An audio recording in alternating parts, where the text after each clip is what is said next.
Hello everyone. आज हम देखेंगे घटना चक्र का पॉलिटी। ये वीडियो इंग्लिश में रहने वाली है। तो जो भी लोग प्रिपेयर कर रहे हैं यूपी पीसीएस के लिए, एमपी पीसीएस के लिए या फिर यूपीएससी के लिए भी, और आपके पास सफिशिएंट टाइम है रिवाइज करने के लिए चीज़ों को, तो ये बहुत ज़्यादा हेल्पफुल रहने वाली है अगर आपका मीडियम इंग्लिश में है। हिंदी वालों के लिए मैं कहूँगी कि आप भी देख सकते हो, बट आपको जो नॉलेज है, क्रक्स नॉलेज आपको पता होना चाहिए। पार्लियामेंट मतलब संसद होता है, ठीक है। इस चीजों की नॉलेज होगी तो आपका भी रिवीजन हो जाएगा। बट हाँ, ये बेनिफिट जरूर करेगी। ये 2024 का पॉलिटी का घटना चक्र का पूर्वावलोकन भी कहते हैं इसमें, वो है। और ये जो वीडियो है आपको रहने वाली है, ये 1 घंटे की रहेगी, जिसमें ये सारे टॉपिक्स दे रखे हैं, जैसे कॉन्स्टिट्यूशनल डेवलपमेंट ऑफ इंडिया, इनके अंदर जो एक्ट पास हुए थे। और इसमें जो चैप्टर है वो 42, अगर हम मिसलेनियस तक देखें, ये हम कवर कर लेंगे। इसकी एक प्लेलिस्ट बना दी जाएगी और धीरे धीरे कवर हो जाएंगे। करने के लिए मैं एक वीडियो 5 घंटे की भी बना सकती हूँ, बट हम उसे स्किप करके देखते हैं या 2x पे देखते हैं, तो जो चीजें मेन मेन रहती हैं ना वो स्किप हो जाती हैं, है ना। ये मेरा भी साथ हुआ है, आपके साथ भी होता ही होगा। तो हम 1 घंटे की वीडियो करेंगे, फोकस होके करेंगे, चाहे भले स्पीड थोड़ा बढ़ा लें, बट जो क्रक्स है टॉपिक का, जो इम्पोर्टेंट इन्फॉर्मेशन है वो स्किप ना हो, वो रहे। इसीलिए इस वीडियो को मैं 1 घंटे का रखूंगी और प्लेलिस्ट बना दूंगी, तो आप रिवीजन कर सकते हैं इससे। आप इसकी पीडीएफ खोल के वीडियो ऑन करके भी सुन सकते हैं और रिवीजन कर सकते हैं अगर ट्रेवल कर रहे हो तो। ये काफी हेल्पफुल रहेगी। तो शुरू करते हैं। टॉपिक है इंडियन पॉलिटी एंड गवर्नेंस। तो Indian polity and governance topic नहीं, ये सब्जेक्ट है, और इसका टॉपिक आता है अंदर the constitutional development of India. ठीक है। कॉन्स्टिट्यूशनल डेवलपमेंट ऑफ इंडिया में देखिए, तो एक्ट जो पास हुए थे पहले, British east India act company rule से पहले जो पास हुए थे, ठीक है। ईस्ट इंडिया कंपनी के जो अंदर आते थे वो, और जब ब्रिटिश क्राउन के अंदर जो एक्ट पास हुए वो वाले दो टाइप में है। क्योंकि 1857 के बाद से जो हमारा रिवॉल्ट हुआ था, 1857 वाला, ये बहुत बड़ा हो गया, एक सेकेंड। 1857 का जो रिवॉल्ट हुआ था, तो क्या होता है कि हम हमारी जो भारत है वो डायरेक्ट क्यून के उसमें आ जाता है, रूल में, है ना। और क्यून जब रूल करने लगती है, तो वही अपने एक्ट पास करने लगते हैं। जितने भी एक्ट हैं, कुछ जितने भी काउंसिल्स एक्ट हैं, वो सारे उन्हीं के अंदर आने लगते हैं। तो फिर वो हम देखेंगे सारे, और वो इम्पोर्टेंट भी है, उससे क्वेश्चन भी बनते हैं। तो दो एक्ट हैं, ठीक है। 1773 से 1853 तक आते हैं, जो कंपनी के रूल में रहता है हमारा भारत, और जो भारत की टेरिटरीज है कुछ, ठीक है। और फिर उसके बाद 1857 के बाद में डायरेक्ट क्राउन रूल को देखेंगे हम, जो कि 1947 तक, जब तक हम आज़ाद नहीं हुए थे तब तक चला था। ठीक है। तो चलिए शुरू करते हैं इन सारी चीज़ों को रिमूव करके। फिर आते हैं एक्ट जो है east India company, passed for British east India company rule 1773 से 1853 तक। रेगुलेटिंग एक्ट ऑफ 1773 जो है, ये डिजिग्नेट करता है जो गवर्नर ऑफ बंगाल, मतलब एक होगा गवर्नर ऑफ बंगाल। मान लो ये गवर्नर ऑफ बंगाल है, मैं ऐसे डायग्राम की तरह बता रही हूँ, लिखा हुआ मत मानो। ये गवर्नर ऑफ बंगाल, और इसके नीचे सबॉर्डिनेट में हो जाएंगे आपका वो वाला मद्रास वाला और बॉम्बे वाला। तो एक हायर अथॉरिटी, उसके अंदर दो अथॉरिटी आ गई, एक जो मद्रास वाली और बॉम्बे वाली। तो यही बोलता है रेगुलेटिंग एक्ट 1773 लाया क्यों गया था, ये देख लेते हैं। देखो, क्या होता है कि जो कंपनी वाले जो लोग होते हैं, ठीक है, वो बहुत ज्यादा ब्राइब लेने लगते हैं।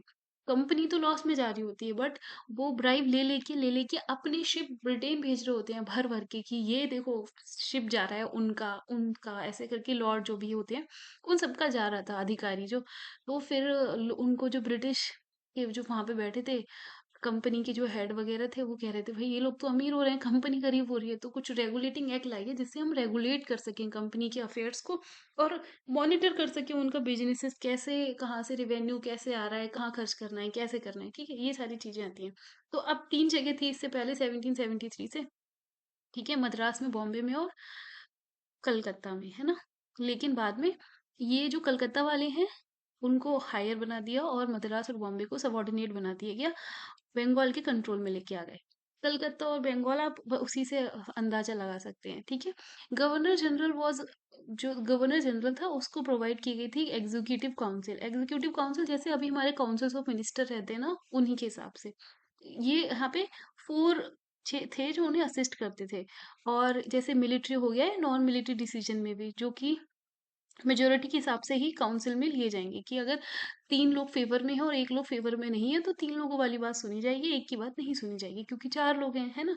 लेकिन गवर्नर तभी बोले जाएगा जब अगर दो दो दो फेवर में, 2 फेवर में नहीं है, तो फिर गवर्नर जनरल बताएगा कि क्या होना चाहिए, यहाँ पे पैसे खर्च करने चाहिए या नहीं करने चाहिए। ठीक है। तो ये टाई के टाइम पे गवर्नर जनरल वोट करेगा, वरना नहीं करेगा। आप इंडिया के कंटेक्स्ट में बता सकते हैं कि कहाँ पर जो हमारा कोई भी ऐसा अधिकारी अधिकारी भी, हाँ, कॉन्स्टिट्यूशनल पोस्ट है जहाँ पे टाई के उसमें वो देते हैं, पार्लियामेंट्री प्रोसीडिंग में कौन टाई में वोट देता है, आप ऐसे समझ सकते हैं। तो ठीक है, अब ये हो गया। और गवर्नर सिर्फ वोट करेगा टाई में। और सुप्रीम कोर्ट है, सुप्रीम कोर्ट के पास में एक चीफ जस्टिस होगा और 3 अदर जजेस भी होंगे। स्टेब्लिश होगा एक फोर्ट विलियम कलकत्ता में 1774 में। और ये जो होगा प्रोहिबिट करेगा servants of the company from engaging in private trade. मतलब वही मैंने बताया ना, प्राइवेट ट्रेड कर रहे थे और गिफ्ट ले रहे थे, लोगों से ब्राइब ले रहे थे इंडियन से, इससे कंपनी लॉस में जा रही थी और वो लोग अमीर होते जा रहे थे। तो इसके लिए उन्होंने मना ही कर दी कि दे ही नहीं सकते हैं, ले ही नहीं सकते हैं, इस तरीके से। फिर ब्रिटिश गवर्नमेंट ने स्ट्रेंथन किया कंट्रोल कंपनी के थ्रू कोर्ट ऑफ डायरेक्टर्स का। एक ऊपर बैठते थे लॉर्ड करके, ऐसे बहुत सारे लोग, और कंपनी के जो अफेयर्स थे इंडिया में उनको रेगुलेट करते थे, कंपनी के अफेयर को। ठीक है। फिर हाँ, फिर आते हैं, गवर्निंग बॉडी थी कंपनी की, रिपोर्ट करती थी इसके रिवेन्यू के बारे में और सिविल और मिलिट्री अफेयर के भी इंडिया में। फिर आता है पिट्स India act. पिट्स India act basically क्यों लाया गया था? वैसे बोलते थे हर 20 साल बाद लेके आएंगे, रेगुलेटिंग एक्ट बोला 20 साल बाद लेके आएंगे, लेकिन 20 साल तो हुए नहीं 1773 से 1784 में। तो पिट्स इंडिया एक्ट इसलिए आया था कि ये बताता है कि हम जो कमर्शियल और पॉलिटिकल फंक्शन है कंपनी का, उसको अलग अलग कर देंगे। एक तरफ कमर्शियल आ जाएगा और एक तरफ पॉलिटिकल अफेयर्स आ जाएंगे कंपनी के, जिसमें बोर्ड ऑफ कंट्रोल एक नया टर्म हम अभी सुनेंगे ना, पहली बार आया। तो क्वेश्चन बनता है बोर्ड ऑफ कंट्रोल किस एक्ट के थ्रू आया? पिट्स इंडिया एक्ट के थ्रू आया। ठीक है। बोर्ड ऑफ कंट्रोल भी क्रिएट हुआ पॉलिटिकल मैटर में, और बोर्ड ऑफ डायरेक्टर कंट्रोल करेंगे कमर्शियल अफेयर को। ठीक है। Board of control political affair, और court of director commercial affair. Board of control comprise करता है 6 लोगों के लिए, और एक्ट ऑफ 1786 प्रोवाइड करता है गवर्नर जनरल को कि वो ओवर रूल कर सकते हैं अपनी काउंसिल्स के मैटर को, जो कि इम्पोर्टेंस है, जो अफेक्ट करते हैं सेफ्टी, पीस या इंटरेस्ट पूरे एम्पायर इन इंडिया में। तो ये 1786 में बताया कि गवर्नर जनरल ओवर रूल कर सकता है काउंसिल्स का पावर। मतलब गवर्नर जनरल को ज्यादा पावर दे दी गई। ठीक है, क्योंकि उस टाइम पे बहुत टाइम ही कर रहा था सिर्फ। गवर्नर जनरल को ग्रांट की गई power as a commander in chief. ठीक है, कमांडर इन चीफ की पावर दी गई। और लॉर्ड कॉर्नवालिस थे जो फर्स्ट थे जिन्होंने ये पावर को एंजॉय किया। फिर चार्टर एक्ट आते हैं ना 1793 पे, और ये एक्सटेंड करता है कमर्शियल मोनोपोली इंडिया उनकी कंपनी की 20 साल के लिए। क्योंकि क्या था, कंपनी बहुत ज्यादा लॉस में जा रही थी, और अपना जो टैक्स है ना, जो वो ले रहे थे हम लोगों से टैक्स वगैरह, वो ब्रिटेन को भी टैक्स देना था, जो भी वो कमा रहे हैं। ठीक है। तो वो दे नहीं पा रहे थे ब्रिटेन को, क्योंकि बनी तो कंपनी इसीलिए थी कि आप इंडिया से जो रिवेन्यू बनाएंगे, लेंगे रिवेन्यू, वो हमें देंगे उसका कुछ परसेंट, लेकिन वो दे नहीं पा रहे थे। तो इसीलिए चार्टर एक्ट आए कि आप, क्योंकि मोनोपोली लेके आए थे कि हम ही सिर्फ इंडिया पे राज करेंगे। ईस्ट इंडिया कंपनी इसलिए आई थी। लेकिन बाद में धीरे धीरे क्या हुआ, कंपनी जब दे नहीं पा रही थी तो उनकी मोनोपोली को एक्सटेंड करने लगा कि अगर भाई आप नहीं देंगे तो हम और कंपनीज को भेजेंगे काम करने के लिए वहां पे, इसलिए। ठीक है। तो मोनोपोली उनकी एक्सटेंड कर दी गई थी यहाँ पे चार्टर एक्ट 1793 में। फिर देखते हैं हम चार्टर एक्ट 1813। यहाँ पे पहली बार ऐसा होता है कि 1 लाख रुपए पर ईयर स्पेंड करने पड़ेंगे हमें एजुकेशन ऑफ इंडिया में। बहुत इंपॉर्टेंट है ये। 1813 में पहली बार ऐसा हुआ कि 1 लाख रुपए हम दिए जाएंगे इंडिया की एजुकेशन के लिए। और ये कंपनी की जो मोनोपोली है ये भी एंड कर देती है, कहाँ पे? कंपनी की मोनोपोली एंड कर दी जाती है, लेकिन टी टी में और चाइना से ट्रेड करने में कंटिन्यू की जाती है। बस 2 चीजों में कंटिन्यू करते हैं, बाकी सब में खत्म कर देते हैं। फिर आता है चार्टर ऑफ एक्ट ऑफ 1833, और ये गवर्नर जनरल ऑफ बंगाल को गवर्नर जनरल ऑफ इंडिया बना देता है। ठीक है। गवर्नर जनरल ऑफ बंगाल को गवर्नर जनरल ऑफ इंडिया बना देता है, और ये वेस्ट करता है all civil and military powers उनको। फिर आते हैं लॉर्ड विलियम बेंटिंग, ये first governor general of India बनते हैं। ठीक है। देखिए, गवर्नर जनरल ऑफ बंगाल हमने रेगुलेटिंग एक्ट 1773 में पढ़ा था, जिसके पास हायर अथॉरिटी वाली पावर है, और बॉम्बे और मद्रास उसके सबॉर्डिनेट हो गए। लेकिन चार्टर एक्ट जब खत्म ही हो गई, मतलब उनकी मोनोपोली खत्म हो गई, तो फिर क्या गवर्नर जनरल ऑफ बंगाल और वो ठीक है, इसीलिए गवर्नर जनरल ऑफ इंडिया एक बना दिया। ठीक है, और ये एक्टिविटीज जो ईस्ट इंडिया कंपनी की थी, कमर्शियल बॉडी थी एक, वो खत्म कर दी गई। ठीक है, ये अब प्योरली एक एडमिनिस्ट्रेटिव बॉडी रह गई, मतलब अब सिर्फ देख रेख करेगी इंडिया के लोगों की। अब सिर्फ कमर्शियल में से, ऐसा नहीं सिर्फ कमाएगी कमाएगी, ऐसा वाला नहीं था। एक लीगल मेंबर थे, मतलब एक legal member, fourth member was included in the executive council of governor general, और ये मैकॉले थे, वो फर्स्ट लीगल मेंबर थे यहाँ के। लीगल मेंबर आप लॉ मेंबर की तरह भी इसे देख सकते हैं। मैकॉले पहले लीगल मेंबर थे जो एग्जीक्यूटिव काउंसिल में एंटर करते हैं एज अ फोर्थ मेंबर। ठीक है, चार्टर एक्ट ऑफ 1853 जो है वो सेपरेट करता है first time the legislative and executive function of the governor general's council. ये स्टेब्लिश करता है separate Indian central legislative council for law making. It introduce an open competitive system for election and recruitment of civil servants. तो पहली बार civil servant के लिए recruitment जो आया था 1853 के चार्टर एक्ट में आया, देखने को मिलेगा आपको। फिर आते हैं in which of the following act the provision was made for the establishment of supreme court at Calcutta. तो ये आपने देख लिया, रेगुलेटिंग एक्ट 1773 जो है ये लेके आता है प्रोविजन कि सुप्रीम कोर्ट हम कलकत्ता में बनाएंगे। ये आपका इसके नीचे दे भी रखा है, एलिजा एम्पे जो होती है पहली chief justice of supreme court बनते हैं। ठीक है, ये देख लिया आपने। अब मैं आपको पहले ही पढ़ा चुकी हूँ ये सारी चीजें, तो ये जरूरी नहीं है इसका बार बार पढ़ना, आप देख सकते हैं एक बार। फिर आता है question with reference to the establishment of supreme Court which of the statement is correct? Supreme Court at Calcutta was established by the Regulating Act of 1773. Leicester was first Chief Justice of this court. नहीं नहीं नहीं, ये तो पढ़ा ही नहीं था ना, Elijah Aamby है। तो सिर्फ एक ठीक है कि जो पहली बार स्टेब्लिश हुआ था 1773 एक्ट के थ्रू, सुप्रीम कोर्ट का कलकत्ता वाला। फिर आते हैं, ये सारी मैच दो फॉलोइंग दे रखा है, establishment of Board of Control, establishment of supreme Court, permission to English missionaries to work in India, appointment of law member in governor general's council. तो सबसे पहले क्या होता है, जो establishment of Board of Control हमने देखा पिट्स इंडिया एक्ट में आते हैं 1784 में, और सुप्रीम कोर्ट जो होता है इस्टेब्लिशमेंट ही 1773 से होता है। तो आपका आंसर ये हो जाएगा 2 का 1, 3 का 4, सी का 3 है। Permission to English missionaries to work in India charter act 1833 में आता है, और appointment of law member in governor general's council D का, एक सेकेंड सॉरी, डी का 4 जाएगा भाई, मैं कहूँ। हाँ, ये जो सबसे लास्ट में होता है ना 1833 में लॉ मेंबर गवर्नर जनरल के काउंसिल में आ जाता है, कौन आए थे, मैकॉले, और परमिशन टू इंग्लिश मिशनरीज 1813 में देते हैं। ठीक है, फिर आते हैं who which of the following lead the introduction of English education of India. तो चार्टर एक्ट ऑफ 1813 है, general committee of public instructions 1823 and orientalist and Anglicist controversy. ये आईएएस का प्री का मतलब यूपीएससी का पेपर है, सीएससी का। और सॉरी, यहाँ पे इसका आंसर डी है, सारे हैं जिसमें इंग्लिश एजुकेशन की बात की गई है। ठीक है, इंट्रोडक्शन ऑफ इंग्लिश एजुकेशन सब में आया था, 1813 में भी, 1823 में भी, और ओरिएंटलिस्ट एंड इंग्लिसिस्ट कंट्रोवर्सी। अभी देख लेते हैं इसका। English sorry east India company discourage किया था orientalist education system and promote किया था western education system. Charter act 1813 में ऑल्सो एक प्रोविजन है, कंपनी रूल इन्वेस्ट करेगा 1 lakh every year on education of Indians.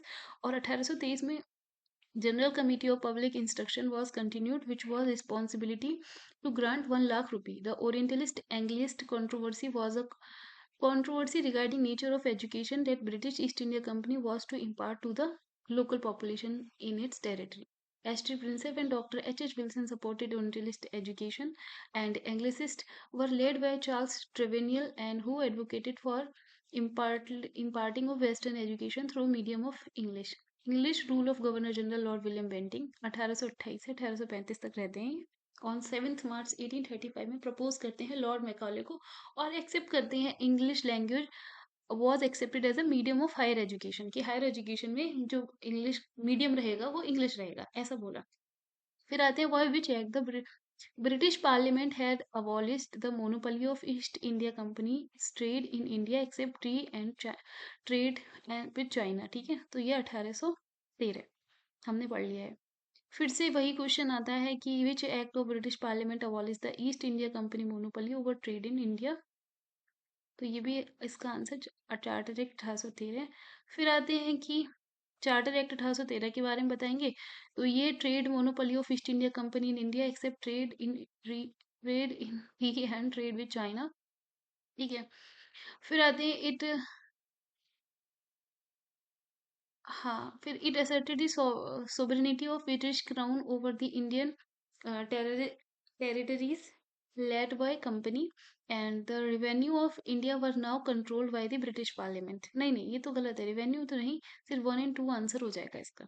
इसका वो देख लेते हैं। The monopoly of East India Company in India was abolished except trade in tea and China through Charter Act in 1813। This act sovereignty थी British crown के over Indian company.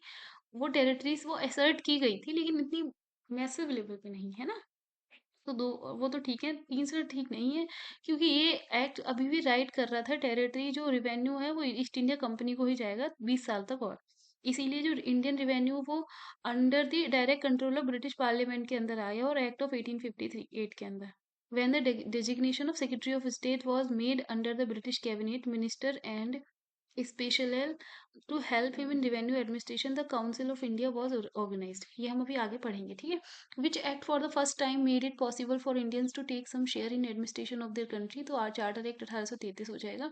फिर act pass by under the British crown देखते हैं। तो British crown decide करता है कि sovereignty हम इंडिया की ले लेंगे ईस्ट इंडिया कंपनी से, और हमारी सोवरेनिटी हो जाएगी गवर्नमेंट ऑफ इंडिया एक्ट 1858 से। और जो नेम, जो गवर्नर जनरल का जो नेम हो उसको हम एज ए वाइसराय कर देंगे। ठीक है, गवर्नर जनरल को हम वाइसराय बोलने लगेंगे, और डायरेक्ट रिप्रेजेंटेटिव होगा वो ब्रिटिश क्राउन का इंडिया में, हायर पोस्ट वाइसराय हो जाएगा। लॉर्ड कैनिंग पहले बनते हैं, ठीक है, लॉर्ड कैनिंग फर्स्ट वाइसराय बनते हैं इंडिया के। Board of control and court of director came into and. जो बोर्ड ऑफ कंट्रोल और कोर्ट ऑफ डायरेक्टर खत्म हो जाते हैं, एक सेक्रेटरी ऑफ स्टेट की पोस्ट बनाई दी जाती है नई इंडिया की, इंडिया के लिए। लेकिन ये जो असिस्ट की जाएगी वो काउंसिल्स ऑफ 15 मेंबर के द्वारा असिस्ट की जाएगी, और ये रिसीव करेगी सैलरी या पावर जब तक court of directors, by the court of director and board of control. जब तक कोर्ट ऑफ डायरेक्टर और बोर्ड ऑफ कंट्रोल चाहेंगे तब तक सेक्रेटरी ऑफ स्टेट रहेगा।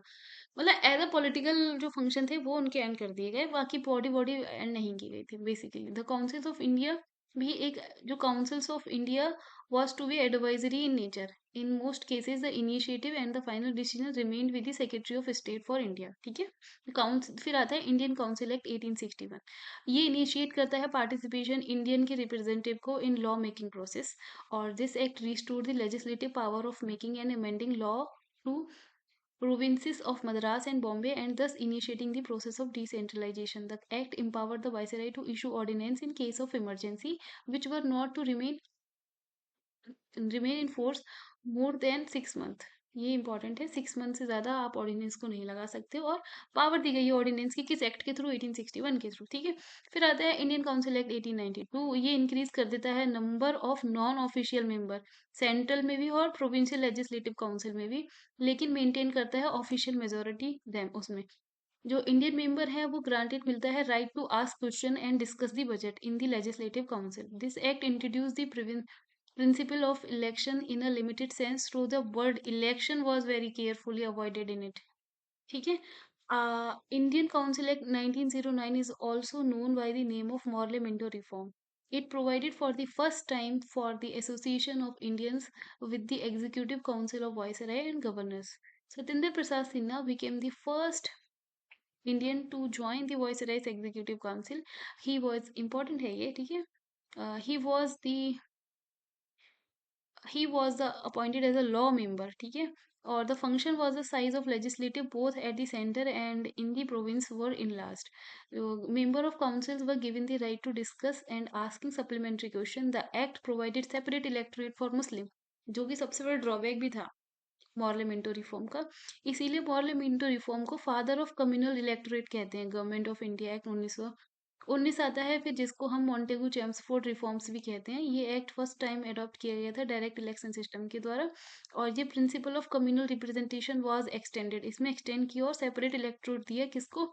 सिख को, इंडियन क्रिश्चियन को, यूरोपियन और एंग्लो इंडियंस को। ये इंट्रोड्यूस करता है बाई कैमरलिज्म सेंट्रल लेवल पे, और सेपरेट करता है बहुत सारे सब्जेक्ट्स को as a central and provincial subject. जो बाई कैमरल सेंट्रल लेजिस्लेशन है, ये लॉ भी बना सकता है होल ब्रिटिश इंडिया में। ये इंट्रोड्यूस करता है डायरकी इन दी प्रोविंसेस में। प्रोविंशियल सब्जेक्ट व फर्दर डिवाइडेड इनटू 2 पार्ट्स। यहाँ पे ट्रांसफर करते हैं और रिजर्व करते हैं for the first time powers के लिए। ठीक है? जो टर्म रिस्पॉन्सिबल गवर्नमेंट है वो भी पहली बार यूज़ किया गया था। इस एक्ट के थ्रू एक कमीशन भी कंस्टिट्यूट की गई थी 10 साल के लिए, जो कि रिव्यू और वर्क करेगी इस एक्ट की जो मतलब क्या ठीक किया इसने नहीं किया ऐसा वाला प्रेजेंट करेगी रिपोर्ट, जो कि साइमन कमीशन आती है, जो कि कंस्टिट्यूट की जाती है। ठीक है, फिर इन नवंबर 1927 में, मतलब 2 साल पहले ही शेड्यूल से ब्रिटिश गवर्नमेंट ने अनाउंस कर दिया कि एक 7 मेंबर स्टेचुटरी कमीशन बनाएंगे, जो कि चेयरमैन कौन रहेगा, Simon, report the condition of India under its new constitution. जो कमीशन था, इसीलिए उसको साइमन कमीशन बोलते हैं। गवर्नमेंट ऑफ इंडिया एक्ट 1935 ये प्रोवाइड करता है establishment of all India federation consisting of provinces and princely state as unit, जैसे कि अभी चल रहा है। It introduce dyarchy at center and abolish the system same in province.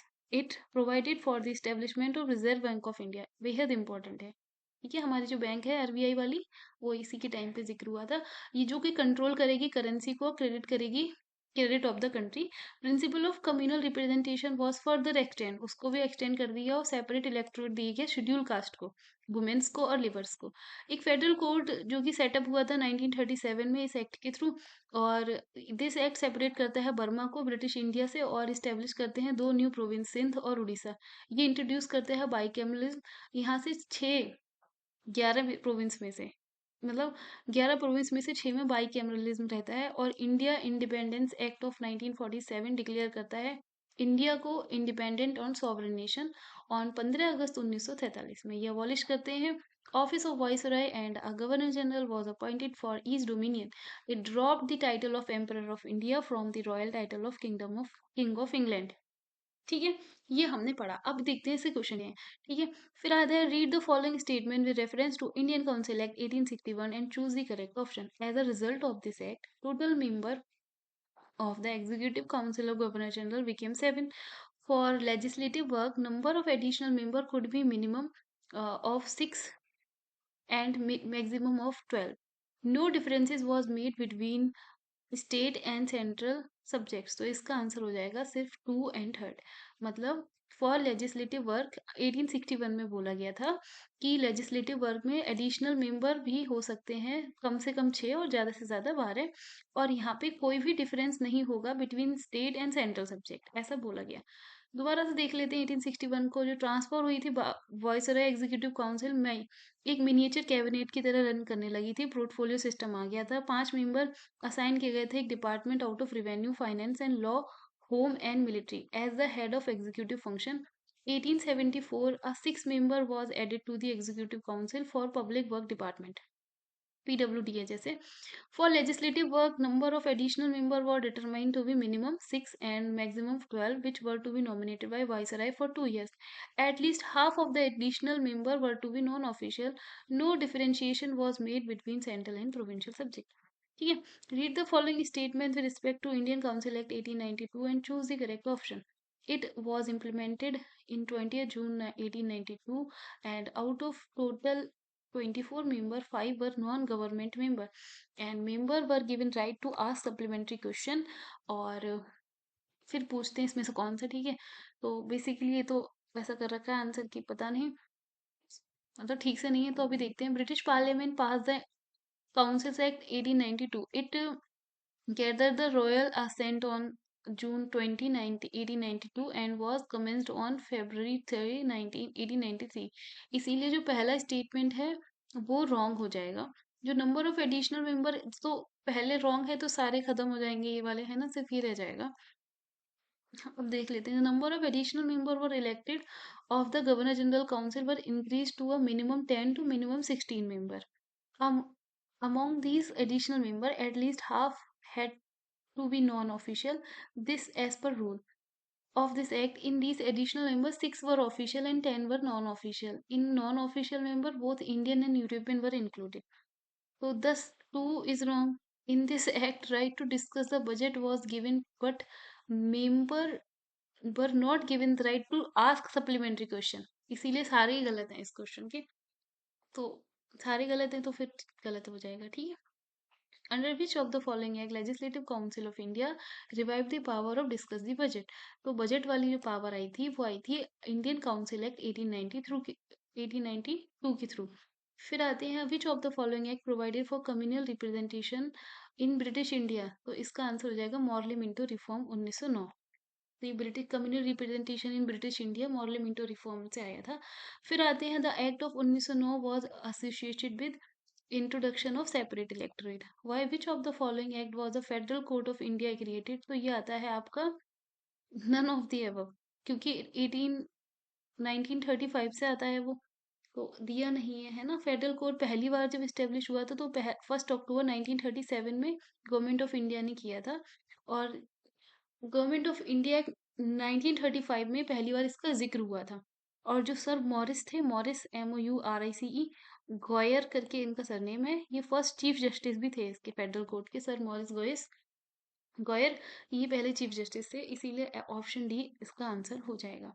The federal court of India was established in which year, तो 1935, ठीक है। Under which of the following act dyarchy was introduced at central level, तो dyarchy introduce हुई थी आपकी government of India act 1935 में, हम देख चुके हैं, पढ़ चुके हैं। फिर आते हैं which of the following act set up dyarchy at central level, तो यही हो जाएगा 1935। फिर आते हैं which of the following is our principal feature of the Government of India Act 1919? The introduction of diarchy in the executive governor of the province, the introduction of separate communal electorate for Muslim, devolution of legislative authority by the center to the province. तो इसका answer हो जाएगा 1 and 3, मतलब introduction of dyarchy 1919 के through, introduction of dyarchy in the executive governor of the province, and devolution of legislative authority of the center to the province. Hmm फिर आते हैं in the context of Indian history the principle of dyarchy refers to, तो हो जाएगा division of subjects delegated to the province into two categories. The government of India act 1919 the function of provincial government were divided into reserve and transfer subject, which of the following were treated as reserve subject, तो reserve subject थे administration of justice and land revenue और police, ये सारे कैसे थे, एक reserve subject थे, reserved, जो कि किसके पास रहते थे, वायसराय के पास रहेंगे। अब आते हैं, हाँ ये दे रखा है इन्होंने, और जो सब्जेक्ट थे ट्रांसफर सब्जेक्ट की लिस्ट थी वो की local self government, public work, health and sanitation, industrial research and education. और रिजर्व सब्जेक्ट में judicial administration, press, land revenue, forest, water, labour dispute settlement, agriculture, loan, police, prison, इसीलिए answer C ठीक है। ठीक। Which act establish the dyarchy system in the province, तो dyarchy आपका 1919 में आता है। फिर the Indian legislative was made by cameral for the first time by government of India act 1919। फिर आते हैं आपके which of the following act introduce a bicameral legislature at the center, तो 1919। फिर आते हैं Montagu Chelmsford reform 1919 recommend granting voting right to all the women above the age 21, and governor of India act 1935 gave women reserve seat in legislature, ये तो ठीक है। देखो बहुत ज्यादा एक्सट्रीम लेवल का हो गया, all the women above age, तो ये थोड़ा एक्सट्रीम हो गया इसीलिए गलत है ये, बाकी नीचे वाला ठीक है। इंडिया एक्ट 1935 के women reserve seat in legislature, ठीक। फिर आते हैं हम civil services with reference to Indian civil services, which of the following is are correct. Government of India act 1919 provided for separate examination for the Indian civil services which was to be held in India. In India, Indian civil services 1941, the percentage of Indian was more as compared to European. बिल्कुल दोनों ही ठीक ठीक है, एक बार पढ़ लेते हैं। Fourth statement अगर रहे, लॉर्ड मैकॉले की रिपोर्ट थी, select committee for British parliament, the concept of merit based civil services in India was introduce in 1854। For this purpose civil services commission set up in London and competitive examination started in 1855 in London itself. 1855 में मतलब London में होने लगा था India के लिए exam, India की civil services के लिए। फिर गवर्नमेंट एक्ट 1919 आता है, ये separate examination Indian civil services के लिए कराने लगता है, जो कि इंडिया में ही होता है, और ये स्टार्ट होता है 1922 में, पहली बार इलाहाबाद में होता है, बाद में दिल्ली में होने लगता है, इसीलिए ये दोनों हब भी हैं इस प्रिपरेशन के लिए।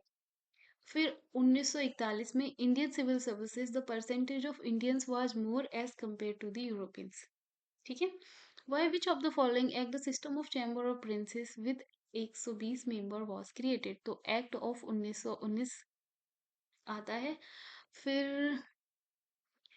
which of the following election of Central Legislative Assembly were held under the Government of India Act 1919?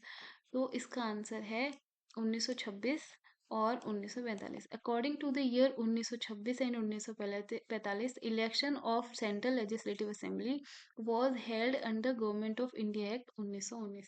In which year the last election of Indian legislature and the Governor of India Act 1919 was held? तो ये हो जाएगा 1945। फिर the power of president to issue ordinance is a relic of, तो ये है government of India act 1935 का, क्योंकि यहाँ पे वॉइसरॉय को प्रोमलगेट ऑर्डिनेंस करने की पावर दी गई थी कि लेजिस्लेटिव काउंसिल से बिना परमिशन के कर सकता है वो under the council Indian council act 1861। लेकिन जो प्रेसिडेंट की पावर प्रोमलगेट करने की है, क्योंकि यहाँ पे प्रेसिडेंट की पावर की बात हो रही है ना, तो ये आर्टिकल 123 में दे रखा है, लेकिन सेक्शन था ये 42 of government of India act 1935 में, वहां से लिया है यहाँ पे। ठीक है। विच of the following act introduce the principle of constitutional autocracy? Constitutional autocracy की बात करें तो गवर्नमेंट ऑफ इंडिया एक्ट 1935 में बात हुई है इसकी, और इन्होंने बोला है कि ये एग्जीक्यूटिव अथॉरिटी जो होती है प्रोविंसेस की, governors and the center in the governor general on behalf of the crown. फिर आते हैं the distribution of power between center and state as in the constitution of India is based on which of the following plans? तो ये आ जाएगा government of India act 1935। जो distribution है power की centre और स्टेट के बीच में, वो 1935 बताता है कि कैसे की जाएगी। One amongst the following was not a salient feature of the government of India act 1935। तो जो रेजिडुअरी सब्जेक्ट्स थे were allowed to provincial legislature, ये गलत है, ये नहीं अलाउ थे, क्योंकि ना ही एलोकेट किया था इन्हें, और सेंट्रल नॉर प्रोविंशियल लेजिस्लेचर में रेजिडुअरी पावर वेस्ट थी वायसराय के पास में, जिसको हम गवर्नर जनरल ऑफ इंडिया भी कहने लगे थे। इसीलिए ये सेलिएंट फीचर नहीं है गवर्नमेंट ऑफ इंडिया एक्ट 1935 का। फिर आते हैं which of the following introduce the provincial autonomy in British India? तो ये आ जाएगा आपका यही गवर्नमेंट ऑफ इंडिया एक्ट 1935। जो प्रोविंशियल ऑटोनॉमी है ब्रिटिश इंडिया की, ये इनिशियली इंट्रोड्यूस की गई थी 1919 में, लेकिन ये सेंट्रल कंट्रोल ओवर प्रोविंसेस ये रिलैक्स किया गया था bye separation of central and provincial subjects. It also separated provincial budget and central budget and authorized provincial legislature to act their budget to enact their budget. The Government of India Act 1935 further extended the establishment of provincial autonomy. ये झारखंड जो public service commission था उन्होंने option C माना था, लेकिन बाद में amend करके ऑप्शन डी मानने लगे।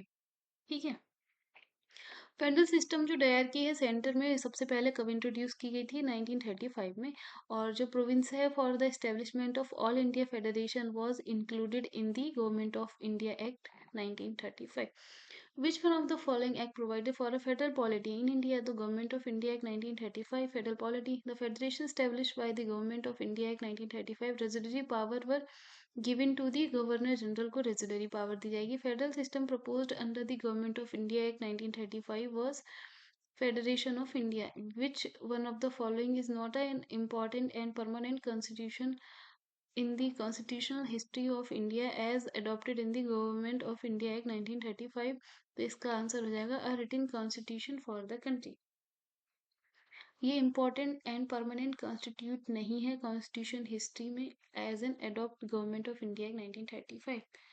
ठीक है। फिर आते हैं why is the government of India act 1935 important है? क्योंकि ये मेन सोर्स है गवर्नमेंट, मतलब कॉन्स्टिट्यूशन का मेन सोर्स है। फिर आते हैं which one of the following act led to the separation of Burma from India? ये हमने पढ़ा था गवर्नमेंट ऑफ इंडिया एक्ट 1935 में, लेकिन रियल में सेपरेट हुआ था 1937 में। प्रोविजन था क्योंकि 1935 में। ठीक है। अब देखते हैं constitutional assembly and making of the constitution पढ़ेंगे, लेकिन आप लाइक शेयर और सब्सक्राइब जरूर कर लीजिए इससे पहले। चलिए शुरू करते हैं। Demand the first formal demand for the constitutional assembly was made by the Swaraj party at a conference in Ranchi held in May 1934। देखिए, अब जो डेट्स आने वाली हैं और डिटेल्स आने वाली हैं इम्पोर्टेंट हैं, बहुत ज़्यादा इम्पोर्टेंट है, तो आपको बहुत ज़्यादा फोकस होकर पढ़ना है। तो जो फॉर्मल डिमांड है कॉन्स्टिट्यूशन असेंबली की, ये स्वराज पार्टी ने बोली थी, डिमांड की थी, जो कॉन्फ्रेंस हुई थी रांची में मई इन मई 1934 में। जो आइडिया है कॉन्स्टिट्यूशन असेंबली का, ये फॉरवर्ड किया गया था पहली बार एम एन रॉय के द्वारा इन ईयर 1934 में। The Indian national Congress was official Indian national Congress ने ऑफिशियली डिमांड किया था स्वराज पार्टी के बाद में कॉन्स्टिट्यूशन असेंबली के लिए कि फ्रेम करेंगे हम कॉन्स्टिट्यूशन ऑफ इंडिया पहली बार मई 1934 में पटना में। फिर 1938 में जवाहरलाल नेहरू ने आईएनसी के बिहाफ पे डिक्लेयर किया कि जो कॉन्स्टिट्यूशन ऑफ फ्री इंडिया होगा वो फ्रेम होगा ही होगा और विदाउट आउटसाइड इंटरफेरेंस होगा, मतलब हम ब्रिटिशर्स का सपोर्ट नहीं लेंगे। ये एक कॉन्स्टिट्यूशनल असेंबली बनाएगी जो कि एडल्ट फ्रेंचाइज के बेस पर इलेक्ट की जाएगी, और जो डिमांड वो फाइनली एक्सेप्ट की गई थी in principle of the August of 1940। ठीक है, जो डिमांड थी वो एक्सेप्ट की गई थी in principle in the August of 1950-40। तो कॉन्स्टिट्यूशन असेंबली कॉन्स्टिट्यूट की गई थी under the scheme formulated bye cabinet mission plan 1946। Number of representatives from provinces was based on their population data, one representative per 10 lakh people. Of these, 296 were to be allotted to British India and 93 seats जो थी वो princely state की थी। इनमें से 296 seat थी वो allot की गई थी ब्रिटिश इंडिया को, और 292 जो थी वो अलॉट की गई थी जो मेंबर थे। Member were to be drawn on the 11 governor provinces and 4 from the chief commissioners provinces.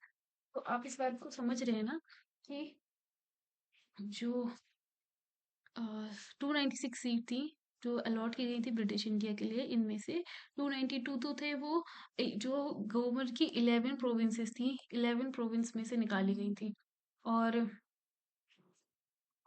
जो 4 थी वो चीफ कमिश्नर की प्रोविंस को दी गई थी। मतलब एक एक चीज को जो रिप्रेजेंटेटिव था प्रिंसली स्टेट का वो नॉमिनेट किया गया था by the head of the princely state. जो इलेक्शन थे कॉन्स्टिट्यूशन असेंबली के 296 में वो हुए थे जुलाई टू अगस्त 1946। जो इंडियन नेशनल कांग्रेस है उसने जीती थी 208 सीट, मुस्लिम लीग ने जीती थी 73 सीट, और जो स्मॉल ग्रुप और इंडिपेंडेंट थे उन्होंने जो बची कुची मतलब 15 सीट बच गई थी उनको जीता था। शुरुआत में जो प्रिंसली स्टेट थे उन्होंने पार्टिसिपेट नहीं किया था कॉन्स्टिट्यूशन असेंबली में, बट जो थर्ड सेशन था कॉन्स्टिट्यूशन असेंबली का, याद रखिए ये बात, जो थर्ड सेशन था कॉन्स्टिट्यूशन असेंबली का कमेंस हुआ था ऑन 28 अप्रैल 1947। तो रिप्रेजेंटेटिव थे प्रिंसली स्टेट के, वो भी इंडिया को धीरे धीरे ज्वाइन करना शुरू करने लगे।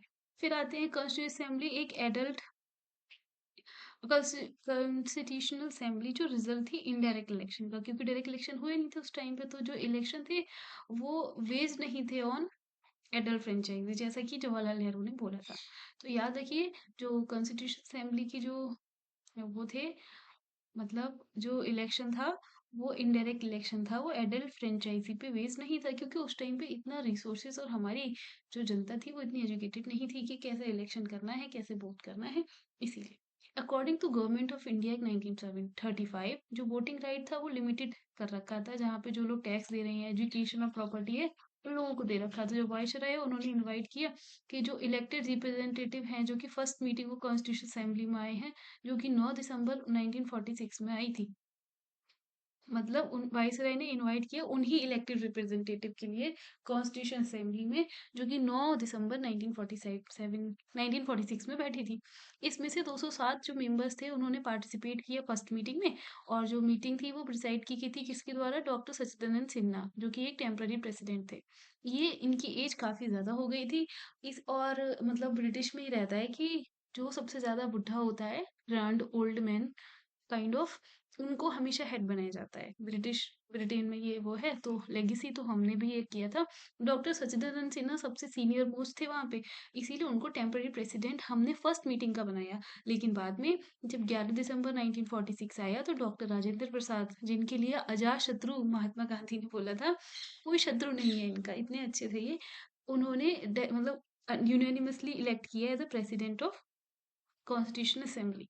ठीक है, इसको मतलब कॉन्स्टिट्यूशन को बनने में 2 साल 11 महीने और 18 दिन लगे थे। अकॉर्डिंग टू द लोकसभा और राज्यसभा वेबसाइट 2 साल 11 महीने 17 दिन लगे हैं। ठीक है, और it seem that it is not included the day of adoption of constitution by the constitution assembly. मतलब ये वो डे अडॉप्ट जो अडॉप्ट किया ना वो वाला डे काउंट नहीं कर रहे हैं, इसीलिए इन्होंने 2 महीने 11 दिन 18 डेज की जगह सिर्फ 17 दिन को माना है। याद रखिए ये बात। To complete the task of, मतलब कहीं पे 18 दिन ना दे के 17 दिन दे रखा हो, तो ये लोग वेबसाइट को फॉलो कर रहे हैं और 17 दिन आंसर ठीक हो जाएगा। To complete the task of constitution making total 11 session हुए थे। 11 सेशन मतलब 165 डेज में हुए थे, और 26 नवंबर 1949 को, मतलब जो लास्ट सेशन हुआ था 11वां हुआ था 26 नवंबर 1949 को, और जो कॉन्स्टिट्यूशन था वो अडॉप्ट कर लिया गया। Except for these 11 session the constitution assembly finally met on 24 January 1940। मतलब इन 11 सेशन के अलावा, ऐसा पूछ सकते हैं, इन 11 सेशन के अलावा कॉन्स्टिट्यूशन असेंबली कब मिली? तो वो 24 जनवरी 1950 को मिली, क्योंकि वहां पे उन्होंने सिग्नेचर किया सारे मेंबर का कॉन्स्टिट्यूशन पे। यहाँ पे बंगाल नरसिंह राव, BN राव जिन्हें बोलते हैं, मतलब बहुत ज्यादा, मतलब बेनेगल बेनेगल नरसिंह राव, हमेशा BN राव पढ़ते हैं, हम इनका फुल फॉर्म नहीं पता है, तो बेनेगल नरसिंह राव इनका फुल फॉर्म है। ये अपॉइंट करते हैं as a constitutional adviser assembly में ऑन 26 नवंबर 1949 को। The people of India adopt करते, इनेक्ट करते हैं और अपने आप के लिए कॉन्स्टिट्यूशन देते हैं, ऐसा कॉन्स्टिट्यूशन में लिखा गया है। सब provinces of the constitution came into force on 26 November 1949।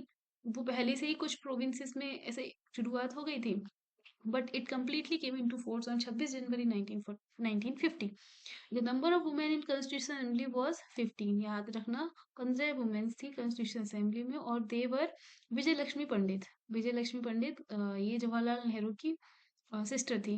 राजकुमारी अमृत कौर, सरोजनी नायडू, सुचेता कृपलानी, पूर्णिमा बनर्जी, लीला रॉय, दुर्गाबाई, हंसा मेहता, कमला चौधरी, रेणुका रॉय और मालती चौधरी, दक्षयानी, बेला युद्धन, बेगम एजाज रसूल और एनी मस्केरिन एंड अम्मू स्वामीनंदा, ये सारी वुमेन्स के नाम हैं। आप एक बार गो थ्रू जरूर कीजिएगा। Interim government of India was formed on 2nd September 1946. However, it did not include any member from the Muslim League. Finally, on 26 October 1946, 5 members of the Muslim League were also included in the cabinet. याद रखिए interim government थी जो कि India की form हुई थी 2 सितंबर 1946 में, लेकिन यहाँ पे कोई मेंबर इंक्लूड नहीं हुआ था मुस्लिम लीग का। फिर 26 अक्टूबर 1946 में 5 मेंबर जो थे मुस्लिम लीग के, उनको भी कैबिनेट में इंक्लूड किया गया था, तो हमने इंटरिम कैबिनेट बनाई थी। इंटरिम कैबिनेट कब बनी थी? 1946 में, जैसा कि हमने अभी देखा 2 सितंबर 1946 में। लेकिन फाइनली कब हुआ? 26 अक्टूबर 1946 में। अब जो 5 मेंबर थे मुस्लिम लीग के, वो कैबिनेट में वो हमेशा पूछते हैं, क्योंकि इंटरिम गवर्नमेंट के बाद जब फाइनल कैबिनेट बनी थी तो वो उसमें नहीं थे, तो हमेशा ये पूछ लेते हैं कि इंटरिम गवर्नमेंट में कौन था, कौन नहीं था, फाइनल में कौन था, कौन नहीं था, इसीलिए याद करना जरूरी है। तो जवाहरलाल नेहरू के पास में पोर्टफोलियो कौन कौन से थे? एक तो vice president of the councils external affair and commonwealth relation, ये इन्हीं के पास था। ठीक है, vice president of councils external affair and commonwealth relation. Sardar Vallabh Bhai Patel के पास में होम इंफॉर्मेशन एंड ब्रॉडकास्टिंग था। डॉक्टर राजेंद्र प्रसाद के पास में फूड एंड एग्रीकल्चर था, राजेंद्र प्रसाद के पास में। डॉक्टर जॉन मथाई के पास में इंडस्ट्रीज एंड सप्लाईज थे, जॉन मथाई के पास में। जगजीवन राम के पास में लेबर था, और सरदार बलदेव के सिंह के पास डिफेंस। CH भाभा के पास में works mines and power. Liaquat Ali Khan के पास फाइनेंस। अब्दुल रव निस्तार के पास post and air. Asaf Ali के पास में railways and transport. C Rajagopalachari के पास में education and arts. I Chundrigar के पास में कॉमर्स, और गजनफर अली खान के पास में हेल्थ, और जोगिंदर नाथ मंडल के पास में लॉ। आप इसे ऐसे भी याद कर सकते हैं कि मतलब जो जो टर्म है, जवाहरलाल नेहरू तो हमें पता है होम मिनिस्टर थे उस टाइम पे, और 22 वो भी थे प्राइम मिनिस्टर, है ना। तो इंफॉर्मेशन ब्रॉडकास्टिंग में इन्हीं के पास था। राजेंद्र प्रसाद आप ऐसे याद कर लीजिए, राजा राजेंद्र में राजा आ रहा है ना, ऊपर वाला वर्ड आगे वाला राजा, तो राजा हमेशा फूड और एग्रीकल्चर पे ध्यान देते थे, पहले वाले राजा, ऐसे याद कर सकते हैं। जॉन मथाई, सिर्फ इंडियन नाम नहीं लग रहा है, ये ब्रिटिश ब्रिटेनिया वैसा वाला नाम लग रहा है। तो ये बाहर से आई थी कंपनियां, सारी इंडस्ट्रीज और सप्लाई ये करेंगे, ठीक है। जगजीवन राम, देखो राम भगवान का जीवन सबको पता है, काफी लेबर जैसा जीवन था उनका, ठीक है, मतलब बहुत ज्यादा कठिनाइयों से जीवन गुजरा उनका, राजाओं वाला जीवन नहीं था, ऐसे याद कर सकते हैं। सरदार बलदेव सिंह डिफेंस के थे। तो देखो यहाँ पे सिंह भी लगाए, किसी और के पास में सिंह नहीं है, और सिंह हम दिखाते हैं, हम डिफेंस में दिखाते हैं सिंह अपने, तो डिफेंस में आ जाएंगे सरदार वल्लभ सिंह। भाभा, अगर आपने रॉकेटरी वाइज देखी होगी तो आपको पता ही होगा, वर्क्स माइंस एंड पावर के पास में उनका था। माइंस बेसिकली इसलिए दे रखा था क्योंकि मिनरल्स के लिए हमें किस चीज की जरूरत होगी, एटम्स, जो एटॉमिक पावर, जितनी भी स्टेशन वगैरह चलेंगे उसमें मिनरल्स की जरूरत होगी ही होगी, पावर्स की जरूरत होगी, इसीलिए भाभा को दे दिया था, ठीक है। लियाकत अली खान, ये भी मुस्लिम नेम है, लियाकत अली खान। और इनसे पूछा कितना पैसा लिया फाइनेंस के लिए, कितना पैसा लिया, तो लियाकत अली खान। अब्दुल रब निस्तार जो है ये पोस्ट और एयर के लिए हैं, ठीक है। तो आप किसी भी तरीके से याद कीजिए इसको मेरे पास की कोई ट्रिक नहीं है। असफ अली जो है ये रेलवे और ट्रांसपोर्ट के हैं। तो ऐसे बोलते हैं ना हम, अब साफ कर लो, अब साफ कर लो, रेलवे और ट्रांसपोर्ट हमेशा गंदे गंदे लेके चलते हो, तो ऐसे साफ आ रहा है यहाँ पे। प्लीज गलत मत मानिए, बस मैं एक ट्रिक दे रही हूँ, प्लीज बुरा मत मानिएगा। रेलवे और ट्रांसपोर्ट के लिए असफ अली के लिए दिया था, साफ कर दीजिए, ठीक है। राजगोपालचारी एजुकेशन एंड आर्ट्स, देखो राजा जो है एक तो खेती और उसके लिए देगा, ठीक है। अब जो राजा है, वो राजा और गोपाल, जो राजा गोपाल हैं वो क्या करेंगे, एजुकेशन और आर्ट्स देखेंगे। तो ऐसे याद कर लो, गोपाल मतलब कृष्ण जी का भी नाम है, और बाकी इसमें कृष्ण जी का नाम कहीं है नहीं। तो कृष्ण जी क्या करते हैं, आर्ट्स के बहुत शौकीन थे, आपने देखा भी था। और अगर उनको राजा बनेंगे तो उनको एजुकेशन की भी जरूरत पड़ेगी पड़ेगी, ठीक है। आई चुंदरीगढ़ अगर देखें तो ये कॉमर्स के लिए है। तो सी फॉर भाभा ही है, सी एच भाभा, बाकी कोई नहीं है, और सी फॉर कॉमर्स, ठीक है। C for Chundrigar, C for commerce. फिर आप आते हैं गुजनफर अली खान पे, गुजनफर अली खान हेल्थ में। और चलिए अब क्वेश्चन देखते हैं, who give the idea of constitution assembly firstly for the formation of constitution of India. तो स्वराज पार्टी 1934 में आइडिया देती है कॉन्स्टिट्यूशन असेंबली बनाने के लिए, और ये कॉन्फ्रेंस रांची में होती है मई 1934 में। और प्रेजेंट करते हैं पॉलिसी ऑफ कॉन्स्टिट्यूशन असेंबली, और ये कंपोज करती है Indian representative elected on the basis of adult suffrage. It was the first occasion when Indians demanded for a constitution assembly, ठीक। Who in the beginning presented the idea of Indian constitute assembly in pre independence day. तो आएगा M N Roy, ठीक। M N Roy assembly में put forward करते हैं first time idea कि हमारे पास constitution होना चाहिए, demand for the constitution constituent assembly. और ये स्वराज पार्टी के द्वारा थी, जो कि रांची में हुई थी, हमने पढ़ लिया। Who said the constituent assembly alone can produce a constitution indigenous to the country and truly and fully representative the will of the people. तो फिर ये हो जाएगा आपका महात्मा गांधी। ये बोला था कि जो हरिजन में बोला था उन्होंने 19 नवंबर 1939 में, ये एक्सप्रेस करता है गांधी का कॉन्स्टिट्यूशन असेंबली का व्यू कि ये अलोन प्रोड्यूस कर सकती है कॉन्स्टिट्यूशन इन खुद से बनाया हुआ कंट्री के लिए, और फुल्ली रिप्रेजेंटेट करेगा पीपल की विल को। द प्रपोजल था framing of the constitution of India by an elected constituent assembly, ये किसने दिया था, was made by the Cripps mission, की जो कॉन्स्टिट्यूशन असेंबली है वो फुल्ली इलेक्टेड होगी, ऐसा बोला।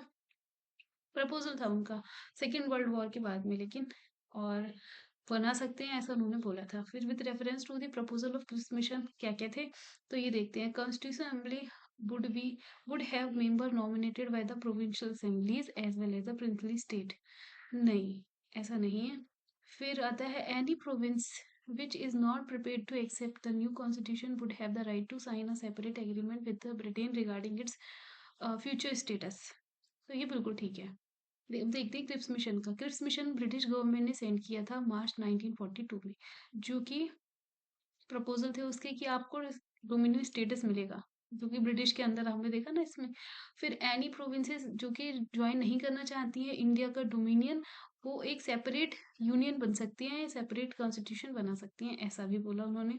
और बोला constitution assembly would be form to frame new constitution for the country, and this assembly would have members elected by provincial assemblies and nominated by princely state.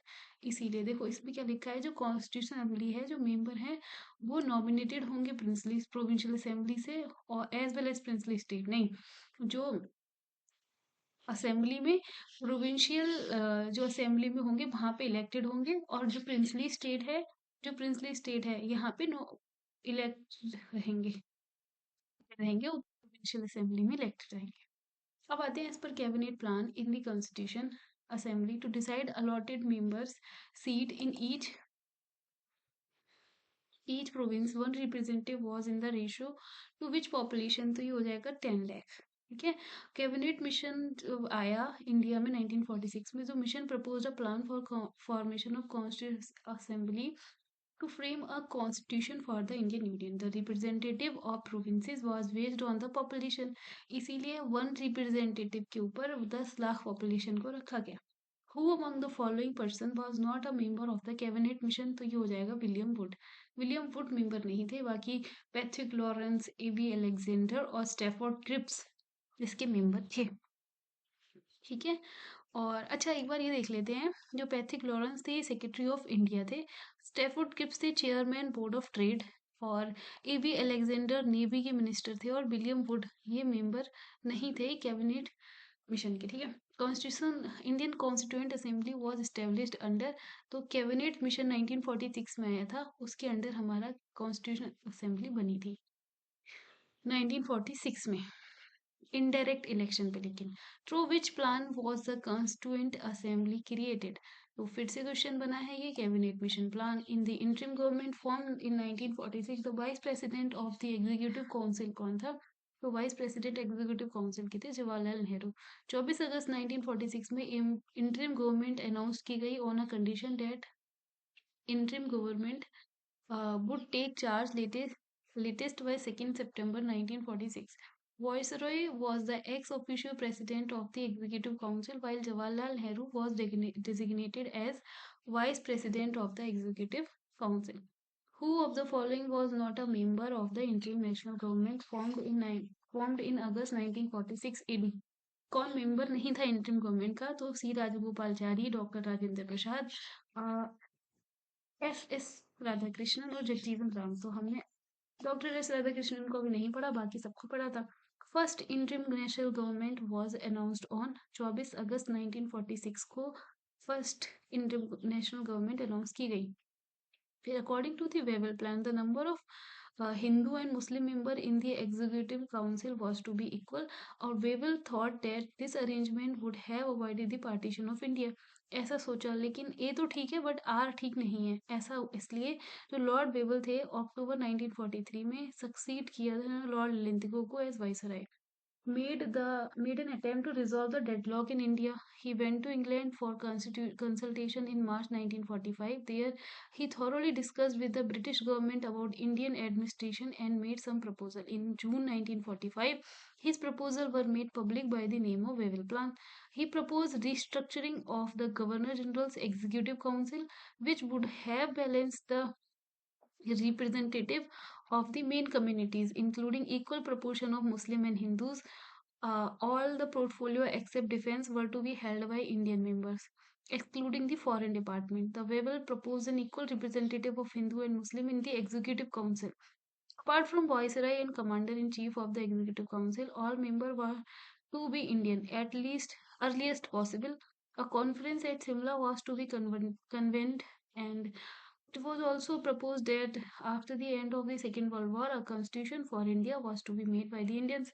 Thus, it clear that Wavell was intended to remove the deadlock on constitutional matter and political issues, and to promote the self-governance of India, but never intended to unite the Hindu-Muslim to avoid partition of India.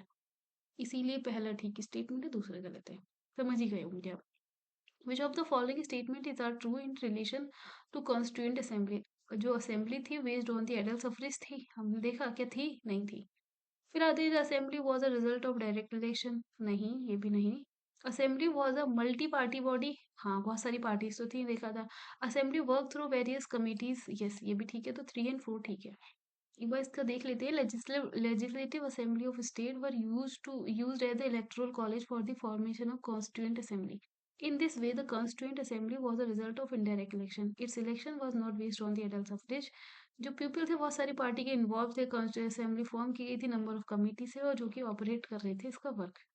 इनमें से कौन सा statement ठीक है Indian constituent assembly के लिए? It was not based on the adult franchise, बिल्कुल ठीक. It resulted from direct election. ये डायरेक्ट इलेक्शन से रिजल्ट कर रही थी? नहीं. और it was not a multi party system, ये भी गलत थी ये multi party system. It work through several committees, बिल्कुल ठीक है. तो इसका आंसर है ए. मतलब कौन सा? ए और डी जिसमें हमने लगाया, सॉरी ये वाला जो हमने लगाया है. ये रिजल्ट फ्रॉम डायरेक्ट इलेक्शन भी नहीं था. डायरेक्ट इलेक्शन एडल्ट सफरेज नहीं था. फिर आते हैं, which one of the following is not incorrect about the constituent assembly? It work with the help of large number of committee, the most important among them being the drafting committee.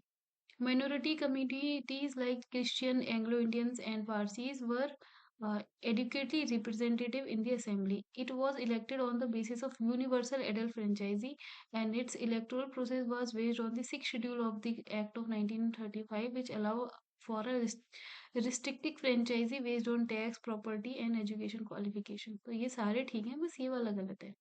Universal adult franchise use नहीं की गई थी उस time पे, क्योंकि हम इतने aware नहीं थे इलेक्शन कैसे होते हैं. ये member of the constitution assembly who drafted the constitution of India.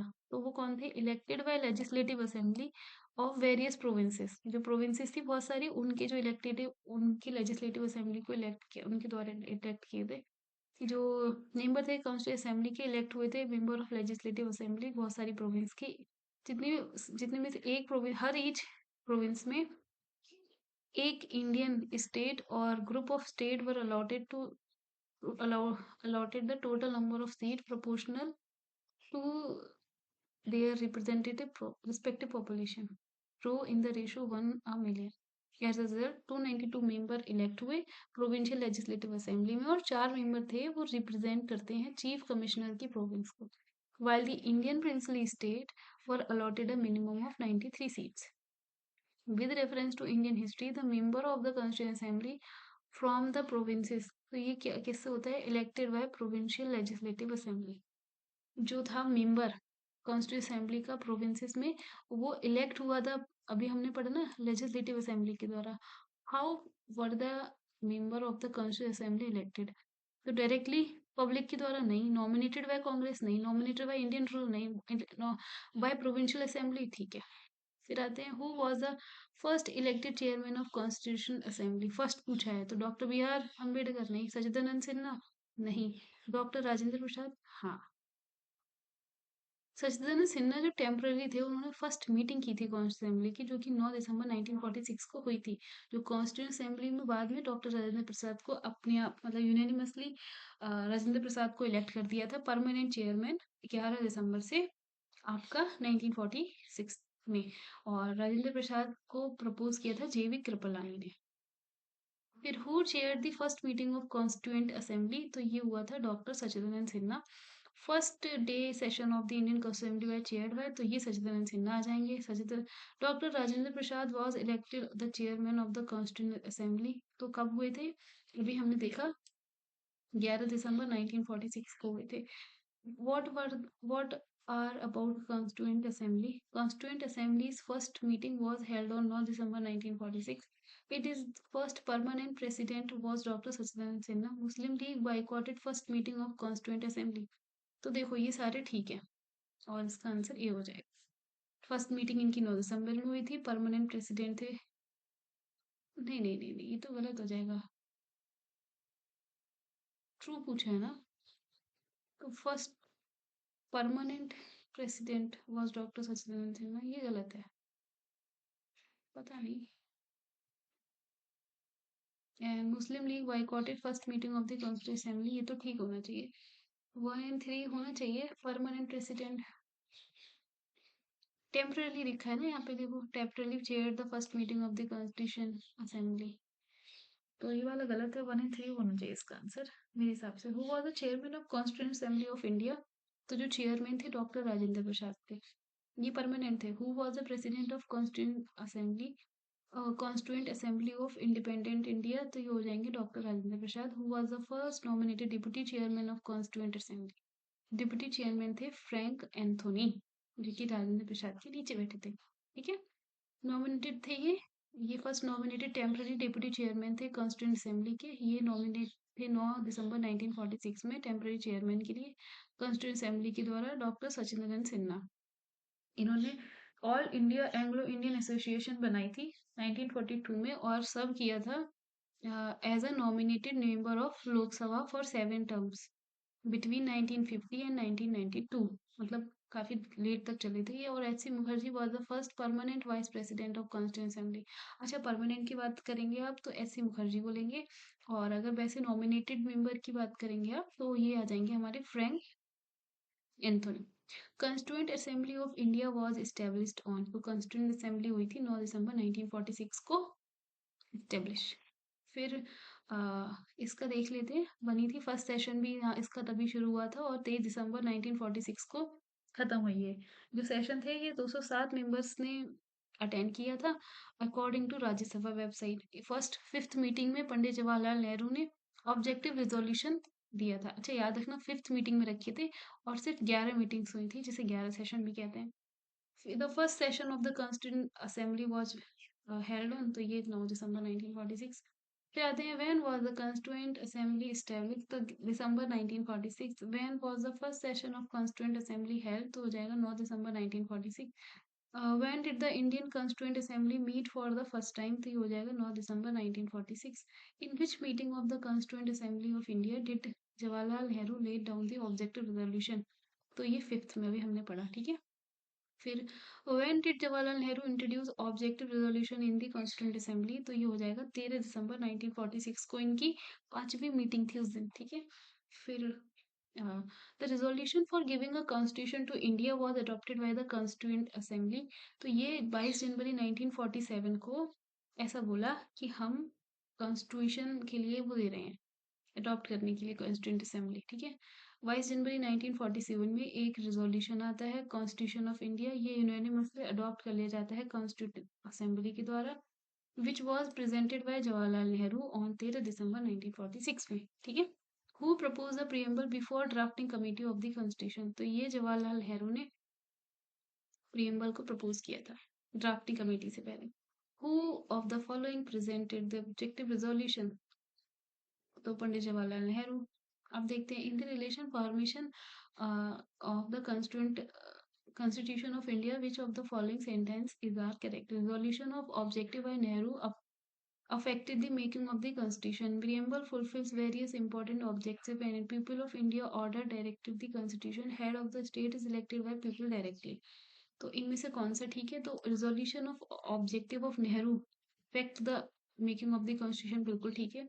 Preamble fulfil various important objective है, बिल्कुल ठीक है। आप प्रियम्बल को देख के बता सकते हैं कि हमारा कॉन्स्टिट्यूशन का बेसिक अंडरस्टैंडिंग्स है क्या, ऐसे पता लगा सकते हैं किस रूल्स और हमारा देश का किस चीजों में क्या गोल है, क्या चीजें चल रही हैं, वो देख के बता सकते हैं। People of India order directed the constitution, is it true और not? Yes, it is true. India ने ऑर्डर किया था, डायरेक्ट किया था कॉन्स्टिट्यूशन।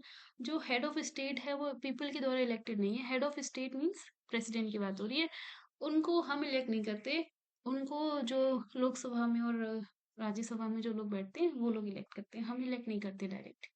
हम जिन्हें इलेक्ट करते हैं वो इलेक्ट करते हैं, ठीक है। How many session of the Indian constitution assembly were conducted for the formulation of Indian Constitution, तो ये हो जाएगा आपका 12। और mention of the correct date of the last meeting of the Constituent Assembly of India, तो 24 जनवरी 1950। How much time the Constituent Assembly took to frame the Constitution of India, तो 2 साल 11 महीने 18 दिन। Consider following statement regarding the Constituent Assembly of India. The final session of the Constituent Assembly was held on 24 January 1950, और जो doctor Rajendra Prasad was declared to be duly elected to the office of President of India in this final session. तो ये क्या ठीक है? Yes, दोनों ही ठीक है। डॉक्टर राजेंद्र प्रसाद को लास्ट टाइम पे ऐसे कि बता दिया कि आप प्रेसिडेंट बन जाएंगे, और जो फाइनल सेशन था वो हमारा 24 जनवरी को ही हुआ था। दोनों ठीक है। ठीक है। फिर what was the duration of making, हमने देख लिया है ये वीडियो है। और first vice president of constituent assembly originally, and ऐसे देख लेते हैं इसका आंसर यहाँ पे देख लेते हैं। जो वाइस प्रेसिडेंट कॉन्स्टिट्यूएंट असेंबली के थे वो थे H C Mukherjee. The only Congress member of drafting committee थे K M Munshi. Representative of Rajasthan princely state थे V T Krishnamachari. Chairman of union constituent committee थे जवाहरलाल नेहरू। जो फर्स्ट टेम्पोरल वाइस प्रेसिडेंट थे कॉन्स्टिट्यूएंट असेंबली के वो थे फ्रैंक एंथोनी, जो कि नॉमिनेटेड थे। बाद में टेम्पोरल प्रेसिडेंट सच्चिदानंद सिन्हा थे 9 दिसंबर 1946 को, उन्होंने किया था। और एच सी मुखर्जी जो थे वो फर्स्ट परमानेंट वाइस प्रेसिडेंट बन जाते हैं कॉन्स्टिट्यूशन असेंबली के। ठीक है। तो वाइस प्रेसिडेंट कौन थे? H C Mukherjee first. और ओनली कांग्रेस मेंबर कौन था जिन्होंने ड्राफ्ट किया था कमेटी? के एम मुंशी। और रिप्रेजेंटेटिव राजस्थान के प्रिंसली स्टेट के वी टी कृष्णमाचारी। और chairman of union constitution committee Jawaharlal Nehru. ठीक है। Who was the constitution adviser at the time of formation of the constitution? तो ये हो जाएंगे बी एन राव और सर वेनेगल। पढ़ ही लिया। The first draft of the constitution prepared by, तो ड्राफ्ट जो था वो भी बी एन राव ने ही किया था प्रिपेयर। और जो थर्ड रीडिंग थी इंडियन कॉन्स्टिट्यूशन की वो कब हुई थी रीड शुरू? तो इसमें तो ऐसा नहीं, कुछ भी गलत है। थर्ड रीडिंग थी कॉन्स्टिट्यूशन की वो स्टार्ट हुई थी 17 नवंबर, क्योंकि इसमें दिया नहीं है कहीं पे भी 1949 में। यहाँ पे अगर 17 दे देते तो ठीक हो जाता। और 26 नवंबर 1949 तक चली थी, और इसीलिए इसमें कोई ऑप्शन ठीक नहीं है। The constitution of India was completed on, तो कंप्लीट अगर हम मानेंगे तो 26 नवंबर 1949 को मानेंगे, क्योंकि तब साइन हुए हैं हमारे। Indian constitution was adopted by the constituent assembly, तो जो है वो 26 नवंबर 1949 को अडॉप्ट कर लिया गया था। Constituent constitution was adopted by the constitution assembly 26 November 1949। The constitution of India was adopted on which date? तो ये हो जाएगा 26 November 1949। Constitution of India was came into force on 26 November 1950। Force में तब आया 26 जनवरी 1950 को। Constitution of India came into force on, तो 26 जनवरी 1950 या 26 जनवरी को सिलेक्ट करते हैं as a date of inauguration of the constitution, क्योंकि हमने कांग्रेस ने ऑब्जर्व किया था इंडिपेंडेंस डे 1930 को इस दिन, इसीलिए हमें 26 जनवरी को डेट चुनी थी। पूर्ण स्वराज डिक्लेरेशन हुआ था इंडियन नेशनल कांग्रेस के, लाहौर सेशन हुआ था जब दिसंबर 1929 में। यहाँ पे कांग्रेस ने बोला था पीपल ऑफ इंडिया से कि हम 26 जनवरी को अपना इंडिपेंडेंस डे मनाएंगे। इसके बाद से कांग्रेस रेगुलरली ऑब्जर्व करने लगी इंडिपेंडेंस डे 26 जनवरी को। इसीलिए हमने जब कॉन्स्टिट्यूशन अपना ड्राफ्ट कर लिया था, तो अप्रूव करने के लिए कॉन्स्टिट्यूशन असेंबली ने 26 जनवरी की डेट चुनी, और तभी हमने इसको पूरी तरीके से लागू कर दिया। Constitution day of India is celebrated on 26 January, 26 November, sorry, constitution day की बात हो रही है। ठीक है। फिर इतना बड़ा स्टेटमेंट दे रखा है। स्टेटमेंट मैंने constitution day celebrated on 26 November every year to promote constitution value among citizens. और स्टेटमेंट 2 है 26 नवंबर 1949 को कॉन्स्टिट्यूशन असेंबली ने जो India constitution assembly of India ने सेटअप किया था drafting committee under the chairman of B R Ambedkar to prepare draft constitution. नहीं नहीं नहीं नहीं, ऐसा नहीं है। ड्राफ्टिंग कमेटी की बात नहीं हो रही। इस दिन तो हमने कॉन्स्टिट्यूशन पे साइन कर दिए थे और बोला था हमारा हमारा हमने हमारा कॉन्स्टिट्यूशन बना लिया। तो पहला ठीक है, दूसरा गलत है। क्या हो जाएगा? सी हो जाएगा। Statement 1 is correct but 2 is incorrect. फिर आते हैं Indian constitution adopt by constituent assembly. फिर the constitution of India was enacted on 26 November 1949 by the constitution assembly. Constitution of India was adopted and enacted on, adopt 26 November 1949 को adopt और enact कर दिया।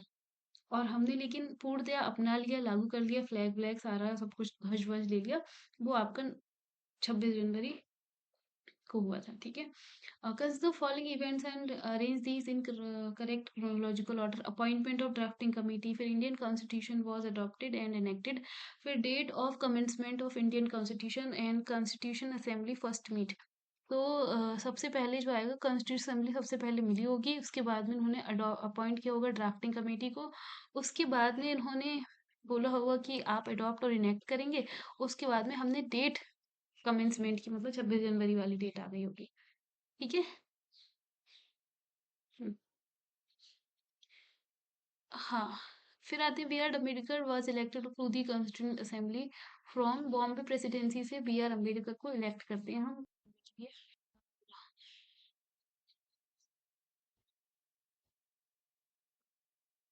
Year of birth and death of doctor B R Ambedkar, ये 1891 में जन्मे थे और 1956 में इनकी डेथ हो गई।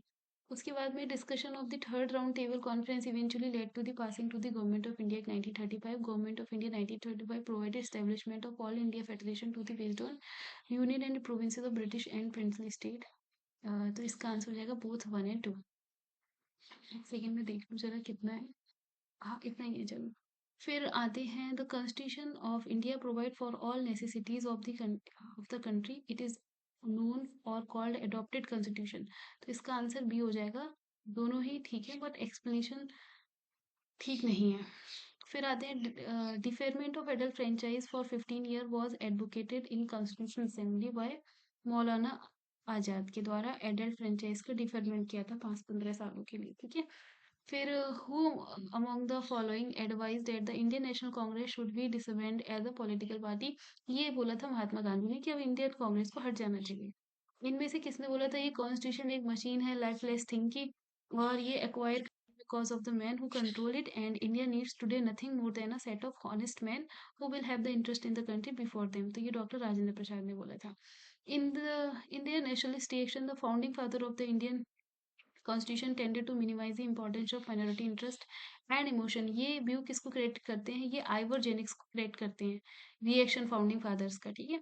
मिनिमाइज किया। कॉन्स्टिट्यूशन असेंबली कांग्रेस और कांग्रेस के लिए है, ऐसा किसने बोला था, ये ऑस्टिन ने बोला है। और बोला हाउ मेनी वुमेन कितनी थी इंडियन कॉन्स्टिट्यूशन असेंबली में, तो हमने देख लिया था 15 वुमेन्स थी। और ये हो गया यहाँ पर खत्म।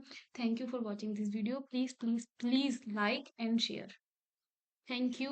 I hope this will help you a lot. Please keep studying, keep work hard.